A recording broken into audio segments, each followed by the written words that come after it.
Bergen Newbridge is leading the way with access to today's essential vaccinations. Coming up, our Chief Medical Officer. He'll share the latest information on monkeypox, including symptoms, risk factors, and vaccination availability. He'll also discuss the COVID-19 variants, the time frame for an updated booster this fall, and what you need to know about polio. This is Wellness Waves, a Bergen Newbridge Medical Center podcast. I'm Cheryl Martin. With me is Dr. John Varbaro, our Chief Medical Officer and the lead physician for the vaccination programs we're discussing on this podcast. Dr. Varbaro, what's the latest information you have on the availability of the monkeypox vaccine? So the monkeypox vaccine is more available than it had been previously. There's still not an unlimited supply, but because of some changes in how we're administering it, the amount of supply has increased pretty drastically from what it was a couple of weeks ago. What that means is that the recommendations for using the vaccine changed so we can use a different injection technique where it's injected kind of like when you get a PPD at the doctor's office, the tuberculosis test, where they just kind of inject it right under your skin. And by doing that, it has the same effect as injecting it directly into the muscle with less vaccine. So we're able to basically create a whole lot more vaccine availability kind of out of nowhere by changing the technique and having the same effect. That's great. Now, what are the symptoms for monkeypox and the risk factors? So the symptoms of monkeypox include things like fevers, headaches, muscle and back aches, swollen lymph nodes, chills, fatigue, and the big one, which is the rash. And that's the defining feature. The rash looks kind of like chickenpox, even though chickenpox is not a pox virus. It's in a different family, but it's a rash that looks like pimples or blisters. It can be on the face, inside of the mouth, other parts of the body as well. And it forms these little pimples or blisters, which can eventually fill up with pus. They don't always, and rupture. And that's the main symptom that you see. There's also some patients, it's rare, who've gotten some very severe pain syndromes with it. Those are the patients who have suffered the most with the virus. As far as risk factors, it's basically coming in contact with somebody who has monkeypox. This had usually been transmitted from humans to animals and back. It's now transmitting between people. So it's contact either directly with the skin of somebody whose rash is erupting, and also the biggest risk factor right now has been men who have sex with men. We think that it might be transmitted in semen as well as from the rash. It's not 100% sure, and unfortunately it just started in that population, which is why it's more there. But there have been patients outside of that population who've contracted it. And once a person has contracted it, how long will those symptoms be around? The typical is 2 to 4 weeks for the rash to completely heal over and dry over. Obviously, it's not as severe a little bit into it, but the patient can basically be contagious from when the rash first appears until it completely heals over. And that can take anywhere from 2 to 4 weeks. The other symptoms are a lot shorter, but the rash is the main one. Are there any projections on whether or not this fall we're going to see the number of cases decline or continue to rise? When we look at viruses, what we worry about is how much it's replicating. Is the number of infected patients leading to more infected patients? There's a thing called the replication number. If it's above 1, that means, like, say it's 1.3. That means for every one patient who gets it, they spread it to 1.3 people afterwards. That means it's growing. The number for monkeypox is low. It's close to 1, but it is a little above it. But it's been trending down pretty quickly just with educating people. So people are aware of it. They're looking for the rash, so people have been preventing it spreading, and by people getting vaccinated. So as long as that continues, it will likely actually start to go down in incidence. If we get that replication number below 1, which I feel pretty confident we will, it will actually decline in cases, and it appears to already be doing that.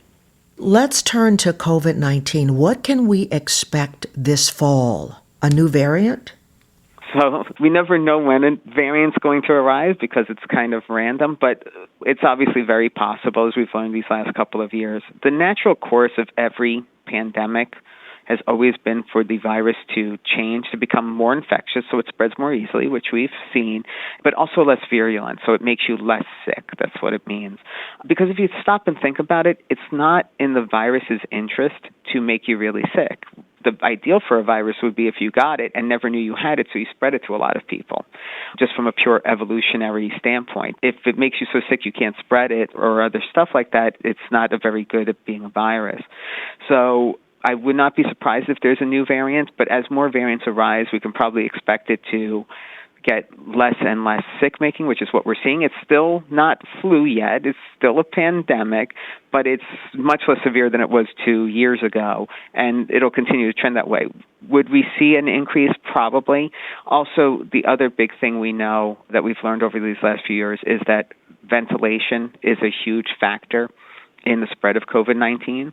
It's why the cases tend to go down in the summer and go up in the winter here in the Northeast, but have kind of been reversed in southern states, right? If you remember at the beginning, there were low cases in Florida, and then they had their spikes in the summer because in Florida, people stay inside for the air conditioning in the summer.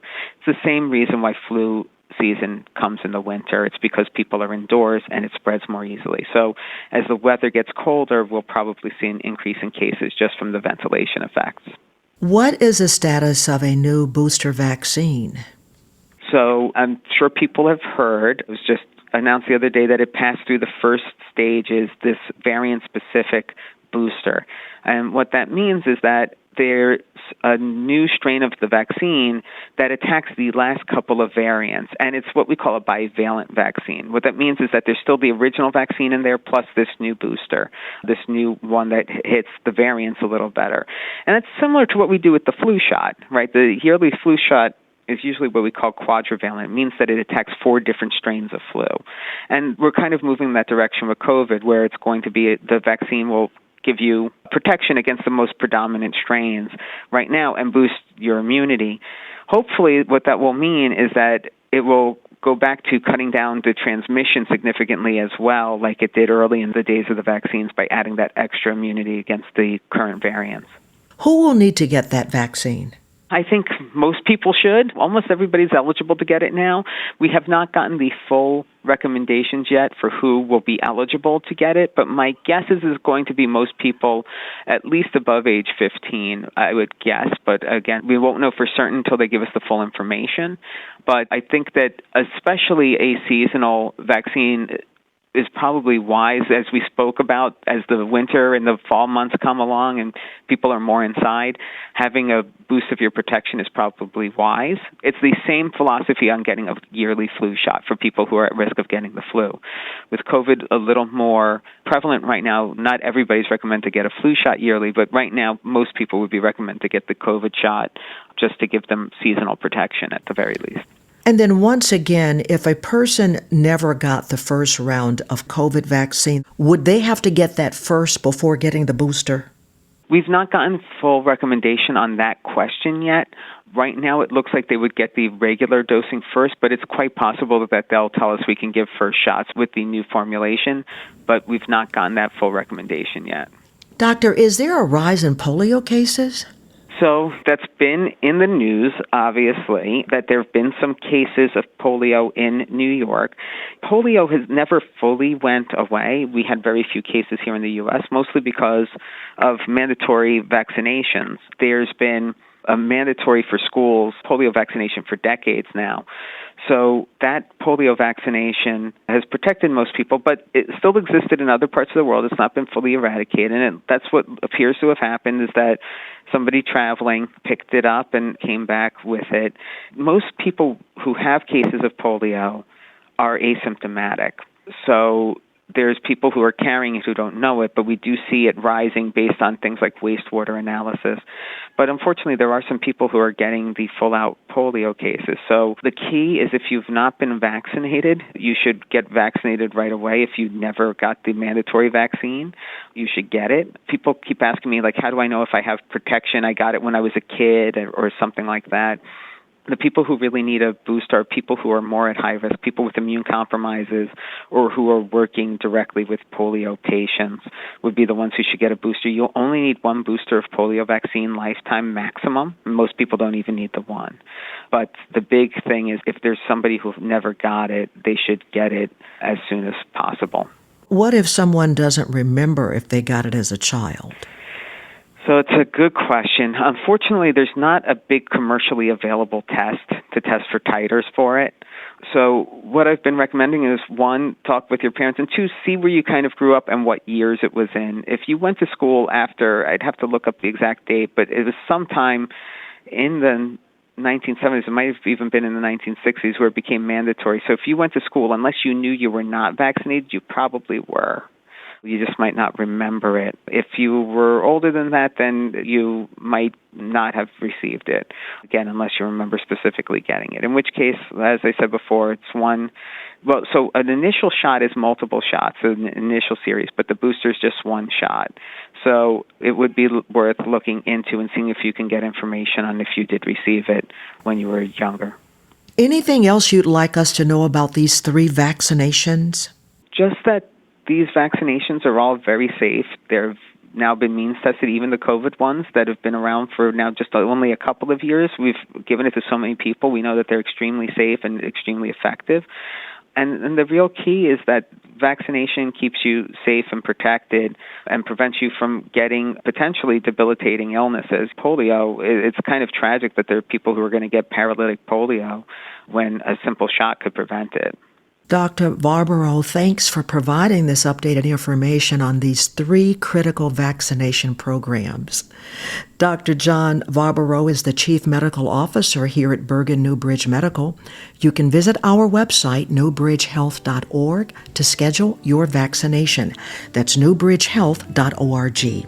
If you found this podcast helpful, please share it on your social channels and be sure to check out the podcast library for other topics of interest to you. Thanks for listening to this episode of Wellness Waves.